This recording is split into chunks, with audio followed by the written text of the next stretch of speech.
So this is the 5th week of this training cycle. Sometimes this is when it gets difficult for me with motivation. You know, it's still 12 weeks away from the finish line. My legs are getting kind of tired. Last week, I only got outside twice and was kind of stuck inside on the treadmill. And it can feel tough sometimes to, you know, to find the motivation to get out there and run. You want the impossible. So the challenge sometimes is just figuring out how do you get out the door and how do you keep going and doing the stuff that you know you really want to do deep down when you just don't feel like doing it each morning. And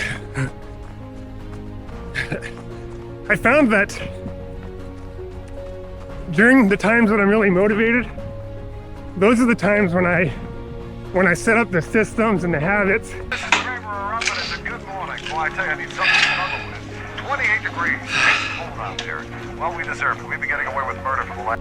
But I know I need to have in place to be able to keep things going when, you know, when motivation does sort of wane a little bit like it always does in these tough times.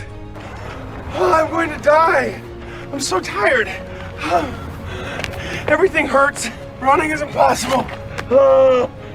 So usually at the beginning of the training block, I'm pretty good about using that motivation to, you know, to write out my training plan, to set myself up with the habits and the prehab routine that I know I'm gonna need to be able to get to the finish line.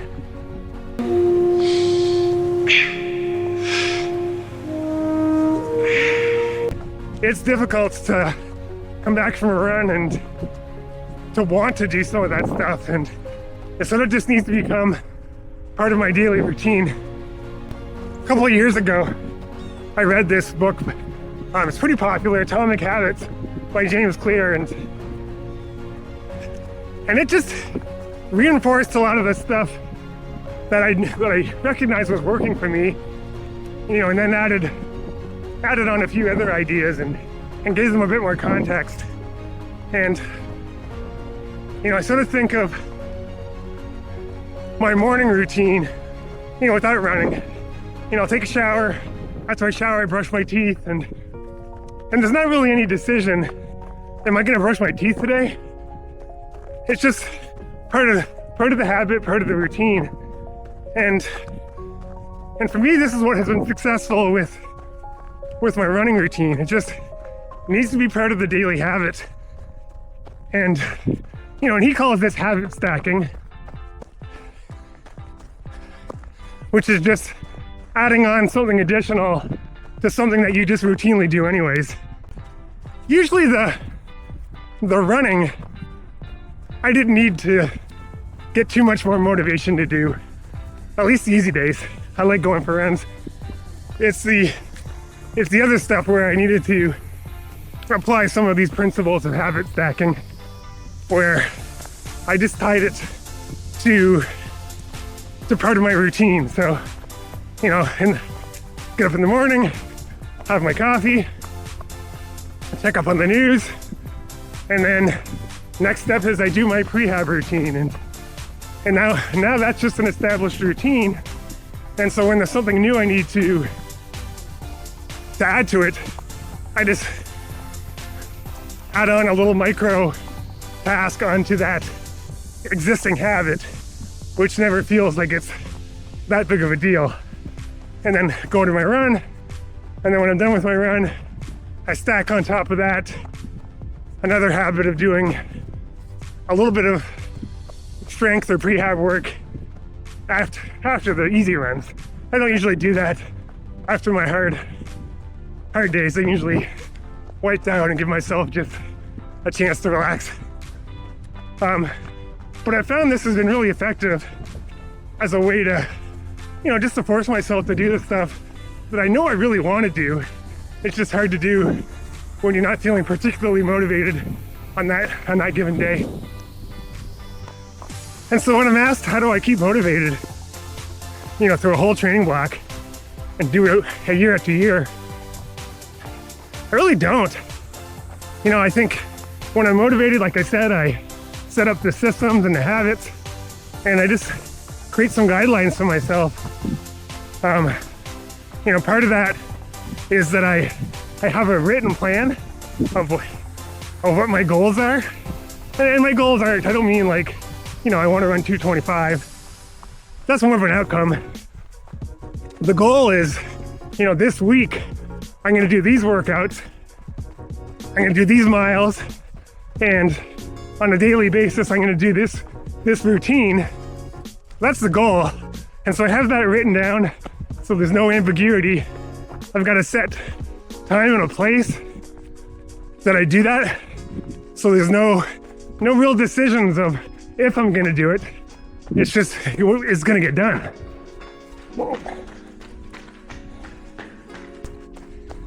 And so one of the other rules I set for myself is that I never wanna break the chain.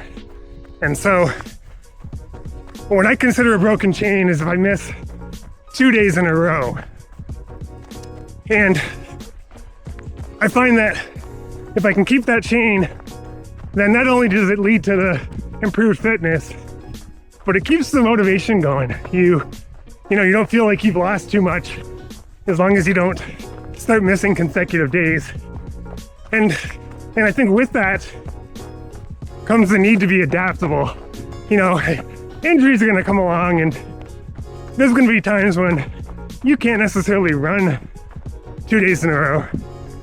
And that's not what I mean. I don't mean to keep running, but to be doing something and to be committed to your running and doing something to improve yourself, even when things aren't going well. And so for me, a lot of the time, that's doing elliptical work. Actually, there's a really good feature of Connor Mance who, he just broke the American record in the half marathon. And in the Citius Mag, there's a good YouTube video of the time leading up to that. And I think his doctor, his PT, told him he needed to take some time off and not work his legs.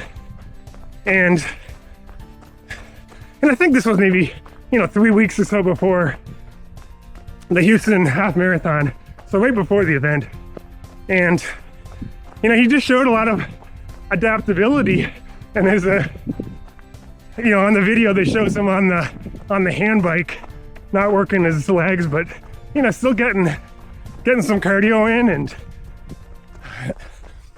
he talked about coming out of the pool and just doing arm strokes, no legs, to keep the fitness up. And you don't think about right before running the faster than any American ever has in the half marathon, here's a guy who was told not to run and just figured out a way to adapt and still able to do great things. And I think that's important for people to see that things are definitely going to go wrong in your training block. And so you just got to be able to adapt to those things and keep the streak going.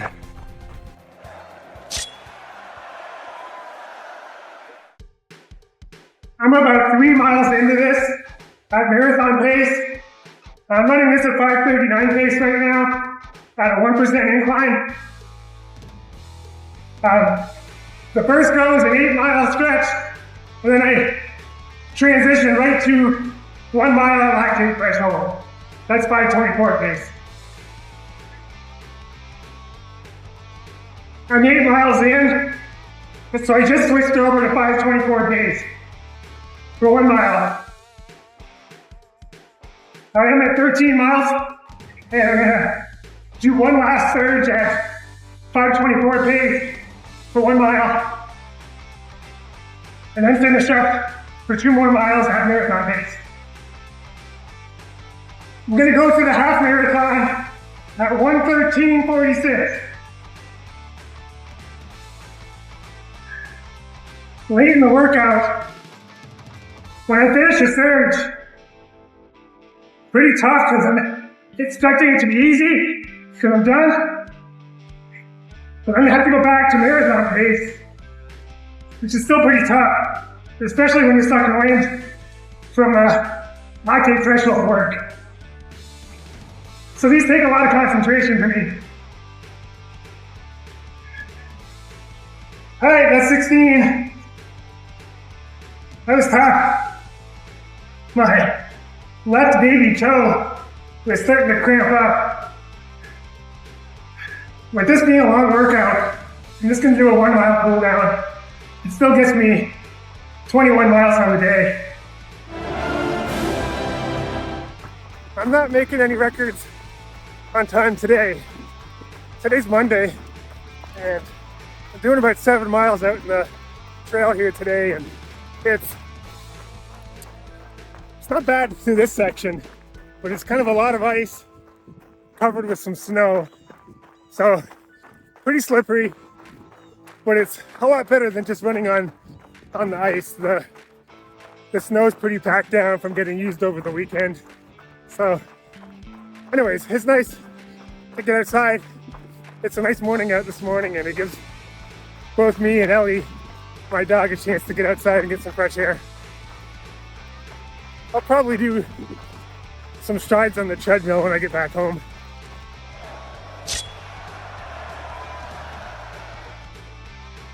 Today's Wednesday, so I got another workout this morning. It's a lactate threshold workout. It's the same total number of miles as last week, so it's 10 miles at lactate threshold. Last week, it was a 5x2 mile. Broken up a little bit different this week. I'm doing it 4, then 3, then 2, then 1 mile of lactate threshold. And then the rest in between is the same number of minutes as the mile. So after the 4 mile LT, I'll do 4 minutes rest, and then the 3 do 3 minutes rest, and so on. So this one will be obviously a little bit harder at the front end, and then hopefully get a little bit easier, at least in terms of concentrating on the lactate portion, so that the rest will tighten up a little bit. So I'm just finishing up my warm up here. The workout calls for 6. I always squeeze myself a little bit on time, so I'll probably just do 5. I sometimes find it hard just to jump straight into lactate threshold pace, so I'll usually do a couple strides before anything faster than easy pace. Even for my marathon pace sessions, I'll do a couple strides at the pace I'm gonna run at, just to get my body used to it, so my heart rate doesn't like just shoot right up at the beginning, and then usually when that happens, I feel pretty terrible. So you do a couple strides beforehand, it tends to make the beginning of that first interval a little bit easier for me.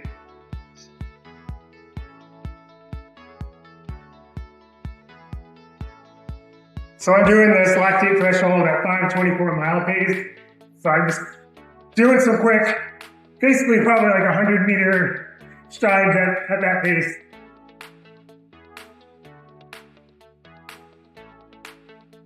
I just finished the first 4 miler, and my heart rate was going around 150. The monitor didn't pick up for a little bit. I should probably start wearing the strap. It just kind of annoying.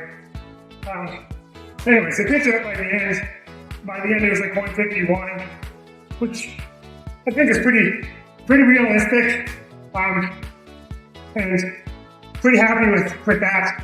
It felt pretty tough, but it's 4 miles at lactate threshold, so it was starting to get painful towards the end.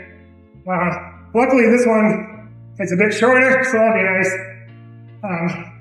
Although I always find if I go into it with that mentality that this one will be easier, it ends up being tougher. So I'll convince myself that it's going to be tough.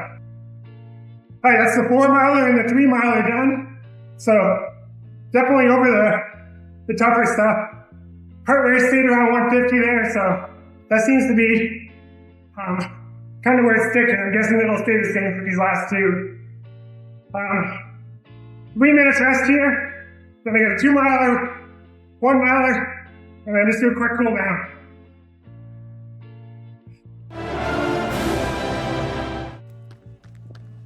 Today's Thursday, kind of a chilly morning. Got 8 miles in this morning and legs are still feeling a bit heavy from yesterday's LT workout, but I just took it easy. Spent most of it on the icy trail, so pretty slow going, which is probably good for getting the legs recovered anyways. Okay, Claire and I are going to do a track workout this evening. What are we doing today, Claire? 1.5 mile warm up, 6 400s. The 400s at 88 seconds, and then a 1 mile cool down. All right, it'll be a good workout. Looks like we have one open lane, no snow on it.